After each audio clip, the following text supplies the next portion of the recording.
بسم الله الرحمن الرحيم الحمد لله الذي لا يبلغه بدحته القائلون ولا يحصي نعمه الآكون ولا يؤتي حقه المجتهدون الذي لا يدركه بعد الإمام ولا يناله غوث الفتن الذي ليس لصفته حد محدود ولا نوع موجود ولا أجل ممدود فطر الخلائق بقدرته والنشر إياها برحمته ووتد بالسفور ميدان أرضه مولى ومولى السفر جد الحسن والحسين بالقاسم محمد اللهم صل على وعلى آل بيت الطيبين الطاهرين المعصومين المنتجبين المنتقمين ولعنة الله على آثارهم أجمعين من يومنا هذا إلى قيام يوم الدين. أما بعد قال علي بن أبي طالب عليه الصلاة والسلام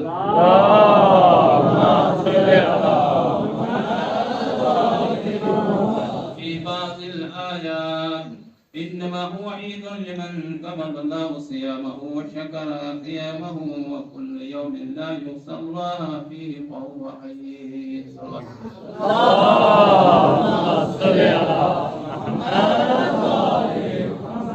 اس سے پہلے کہ مولا کائنات علی ابن ابی طالب علیہ الصلوۃ والسلام کی اس مبارک قول کے بارے میں آپ کے سامنے کچھ عرض کروں. آپ تمام لوگوں کو میں عید مبارک پیش کرتا ہوں. مولا متقیان علی ابن ابی طالب علیہ الصلوۃ والسلام کا یہ مختصر سا قول جو میں نے آپ کے سامنے بیان کیا ہے، چھوٹا سا کلمہ ہے، نہج البلاغہ کے کلمے کا ساتھ ہے. یہ کلمے کا ساتھ لیا ہے. مولا کائنات علی ابن ابی طالب علیہ السلام بعد عید کے موقع پر فرماتے ہیں انما ہوا عید، عید اس کے لیے ہے. عید کا مطلب کیا ہے؟ خوشی. عید اس کے لیے ہے لمن قبل اللہ صیام، جس کے روزے قبول ہوئے، جس کے روزے قبول ہوئے ہیں اس کے لیے عید ہے. تو جس کے روزے قبول نہیں ہوئے اس کے لیے عید نہیں.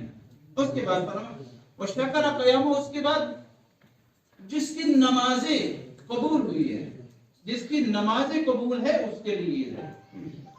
پہلے فرماتے جس کی روزے قبول ہے اس کے لیے عید ہے، اور جس کی نمازیں قبول ہے اس کے لیے عید ہے. اس کے لیے عید ہے.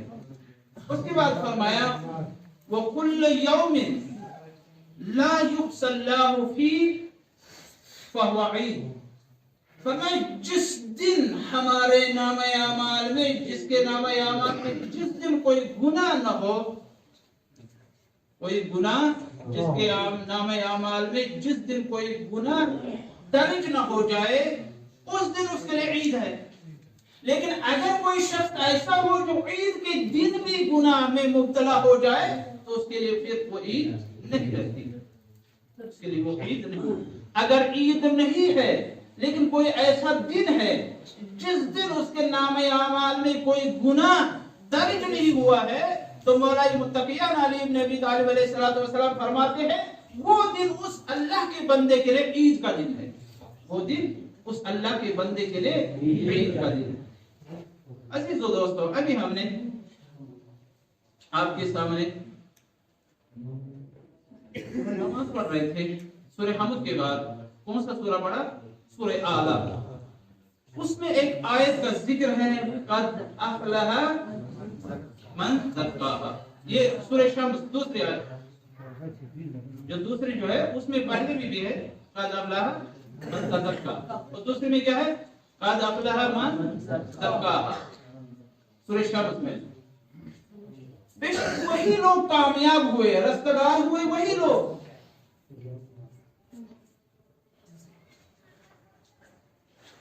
جو پرہیزگار ہیں،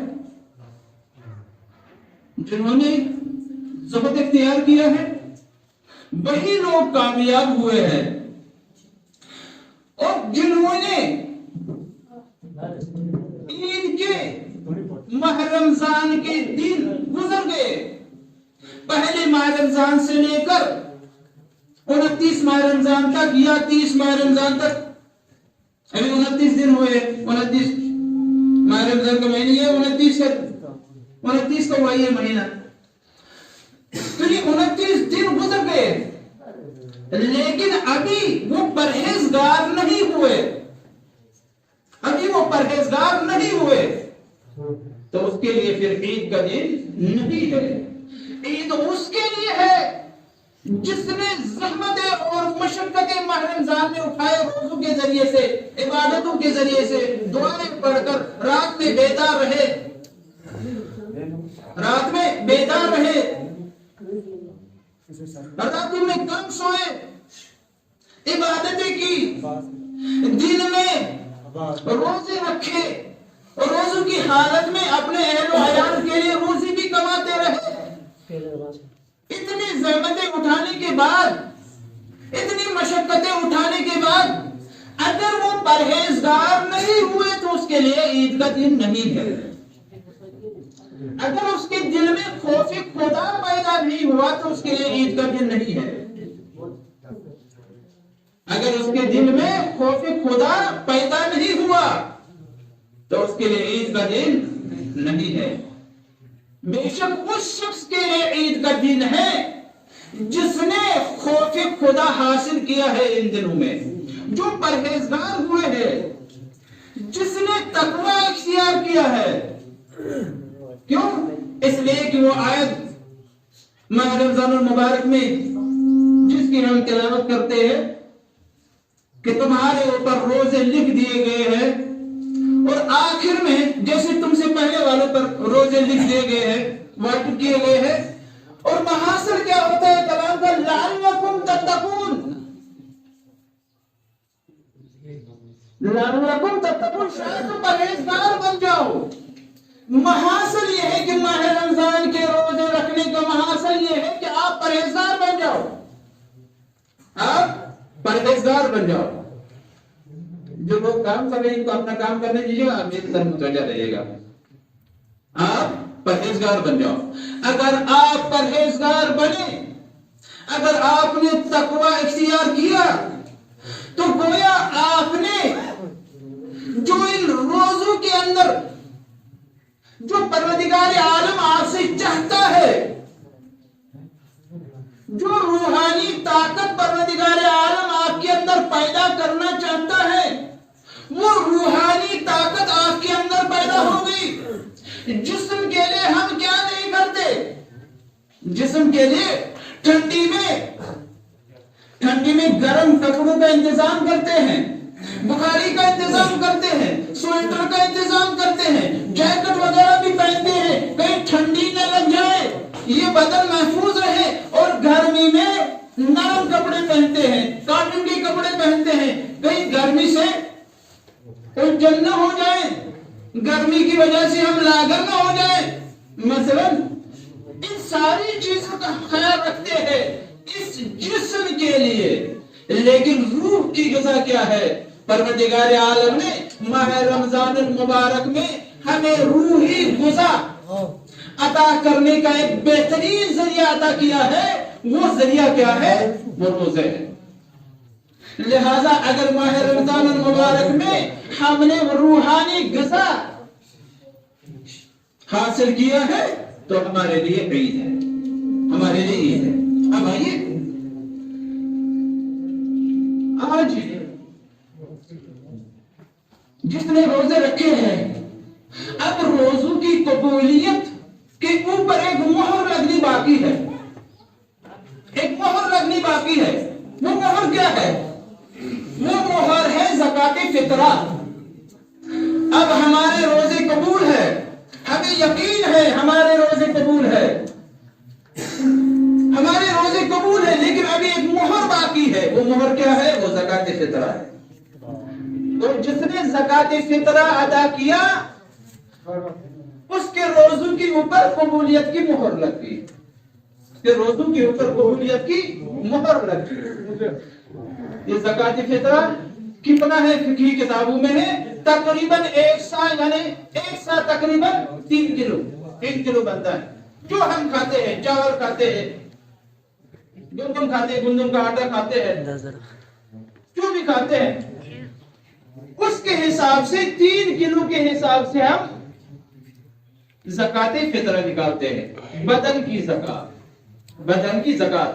और इमाम जाफर सादिक अलैहिस्सलातु वस्सलाम फरमाते हैं ये तुम्हारी जान की हिफाजत भी है। ज़कात फितर जो हम निकालते हैं ये जान की हिफाजत भी है कि जो शख्स ज़कात फितर निकाले और मुस्तहक तक पहुंचाए तो परवरदिगार आलम उसकी हिफाजत की जिम्मेदारी लेता है। खुद परवरदिगार आलम उसकी हिफाजत की जिम्मेदारी लेता है कि वो साल भर आफात व बलियात से महफूज रहेगा। वह साल भर आफात व बलियात से महफूज रहेगा। अब आइए 3 किलो ही क्यों निकालना है, यहाँ पर मुतवज्जह रहिएगा। इन लोगों को अपना काम करने दीजिएगा, मेरे तरफ मुतवज्जह रहिए। 3 किलो ही क्यों निकालना है, 3 किलो ही क्यों निकालना है। अब आइए सूरह दहर में एक आयत है, वमा तशाऊन इल्ला अन यशा अल्लाह, वमा तशाऊन इल्ला अन यशा अल्लाह। अहले बैत रसूल मोहम्मद और आले मोहम्मद, आप कुछ नहीं चाहते कि मगर जो अल्लाह चाहता है, यानी जो आपकी मर्जी है वो अल्लाह की मर्जी है। आपने कोई फेल अंजाम दिया तो परवरदिगार आलम ने उसको अपना फेल कह दिया, अपना काम कह दिया। इतना ही नहीं बल्कि उसको हमेशा के लिए सनद बना दिया, हमेशा के लिए सनद बना दिया। अल्लाह के कलाम की सनद क्या है हमारे पास, क्या है? कुरान मजीद। अल्लाह के कलाम की सनद हमारे पास कुरान मजीद है जो हमारे हाथों में है। वो अल्लाह ने जो फरमाया है वो तहरीरी सूरत में कुरान की शक्ल में हमारे पास मौजूद है, हमारे पास मौजूद है। 3 ही किलो क्यों है ये बताना मकसूद है।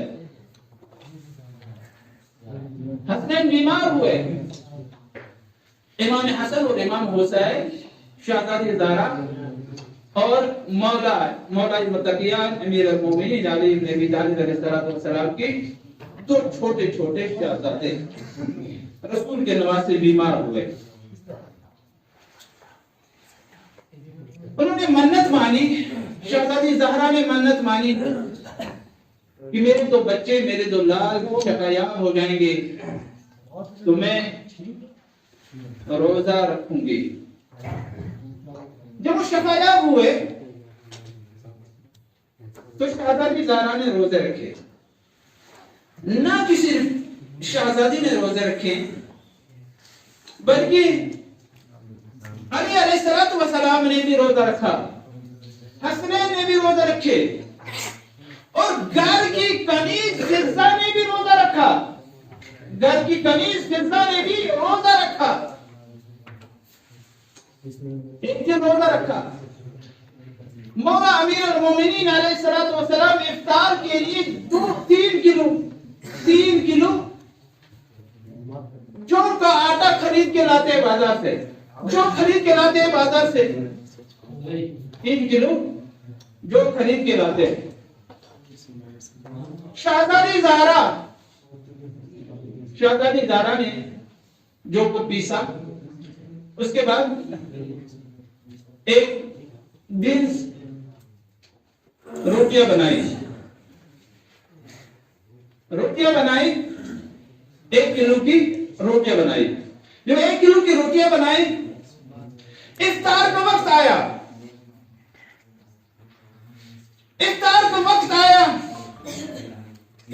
सबने अपने अपने रोटियां हाथ में ले ली। उसी वक्त एक साइल आया, दरवाजा खटखटाया। मैं मिस्कीन हूं, ए अहले बैत रसूल, मैं मिस्कीन हूं, भूखा हूं, मुझे खाना चाहिए। सबने अपने अपनी रोटियां दे दी, सबने अपनी अपनी रोटियां दे दी, पानी से इफ्तार किया। दूसरे दिन 1 किलो की फिर शहजादी زہرا نے روٹیاں پکائی، افطار کے وقت پھر ایک اور سائل آیا، یتیم آیا، اے اہل بیت رسول میں بھوکا ہوں، مجھے کھانا چاہیے، میں بھوکا ہوں، مجھے کھانا چاہیے۔ سب نے اپنی اپنی روٹیاں دے دی۔ تیسرے دن پھر جب سب نے افطار کے وقت ہاتھوں میں روٹیاں لے لی، پھر اسیر آیا، دروازہ کھٹکھٹایا، اہل بیت رسول میں بھوکا ہوں، مجھے کھانا چاہیے۔ سب نے اپنی اپنی روٹیاں دے دی۔ عزیزو، یہاں پر اہل بیت علیہ الصلوۃ والسلام معصوم ہے، معصوم ہے۔ ان کا کردار، وہ خود بھوکے رہ سکتے ہیں لیکن سائل کو واپس نہیں کر سکتے، لیکن گھر کی کنیز فضہ تو معصوم نہیں ہے، لیکن اہل بیت کے گھر میں رہنے کی ایسی طبیعت ہوئی، ایسی تربیت ہوئی ہے، اہل بیت کے گھر میں رہنے کی وجہ سے، زہرا کے گھر میں رہنے کی وجہ سے ایسی تربیت ہوئی ہے، ایسی تربیت ہوئی ہے، گویا جو اہل بیت فعل انجام دیتی وہی فعل اب فضہ انجام دیتی ہے۔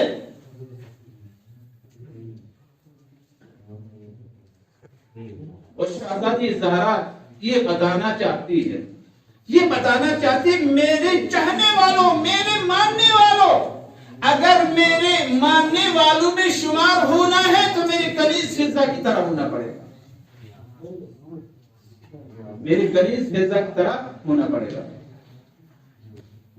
جب سب نے تیسرے دن بھی پانی سے افطار کیا، پروردگار عالم کی آواز آئی، وَيُطْعِمُونَ الطَّعَامَ عَلَى حُبِّهِ مِسْكِينًا وَيَتِيمًا وَأَسِيرًا إِنَّمَا نُطْعِمُكُمْ لِوَجْهِ اللَّهِ۔ انہوں نے مسکین کو روٹی کھلائی، یتیم کو روٹی کھلائی، اسیر کو روٹی کھلائی، کس لیے کھلائی؟ انما نطعمکم لوجہ اللہ، اللہ کی رضاعت کے لیے، اللہ کی رضاعت کے لیے۔ اہل بیت نے نہیں دیکھا کہ آنے والا کون ہے، مسلمان ہے کہ کافر ہے، آنے والا کون ہے یہ نہیں دیکھا، یہودی ہے کہ نصارہ ہے، مومن ہے کہ مسلمان ہے نہیں دیکھا، بلکہ ایک رشتہ دیکھا ہے کہ آنے والا خدا کا بندہ ہے، آنے والا شخص خدا کا بندہ ہے۔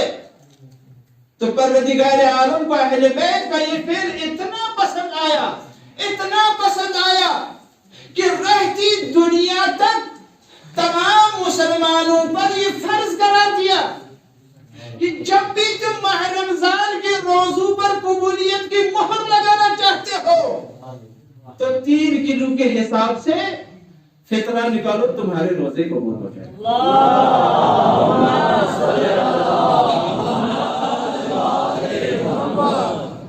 لہذا اہل بیت علیہ السلام کا فعل اللہ کہتا ہے یہ میرا فعل ہے،